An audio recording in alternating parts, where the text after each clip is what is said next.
जय जोहार, मैं प्रगति अग्रवाल और स्वागत है आप मन के मंझनिया के खबर में। आइए एक नजर डालथन देश विदेश और राज्य के 10 प्रमुख खबर में।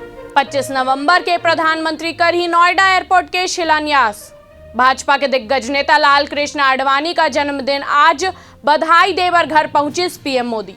चेन्नई में बारिश के कहर जारी, 4 जिला में 2 दिन के लिए स्कूल बंद। बचाव कार्य में लगे हैं एनडीआरएफ के 4 टीम। हुक्काबार में पुलिस के एक्शन, रायपुर के कैफे में ग्राहक बनकर पहुंचे इंस्पेक्टर, मालिक समेत 6 लकड़ीज गिरफ्तार। क्रूज ड्रग्स केस में एसआईटी के जांच, प्रभाकर से आज हो ही पूछताछ। आर्यन ला भी सेंट्रल टीम के सामने बुलाए गई। हरियाणा में प्राइवेट नौकरी में स्थानीय मन ला मिली 75% आरक्षण। 2022 के चुनाव ला लेके एक्शन में आम आदमी पार्टी टिकट बर सर्वे के काम हुई शुरू। भाजपा शुरू कर ही विजय छत्तीसगढ़ अभियान। दिल्ली में राष्ट्रीय कार्य समिति के बैठक। लखीमपुर हिंसा में आज सुप्रीम कोर्ट में हो ही सुनवाई। अभी तक के जांच से सीजेआई है असंतुष्ट, दूसरा एजेंसी ला सौंपे जा सकते जांच। नवाब मलिक समीर वानखेड़े ला फेर घेरीस, पत्नी के बहन ऊपर लगाइस ड्रग ले जुड़े हुए के आरोप। ऐसने ही तमाम जानकारी बार हमारे चैनल ला लाइक और सब्सक्राइब करना ना भूलो और नोटिफिकेशन बार बेल आइकन जरूर दबाओ।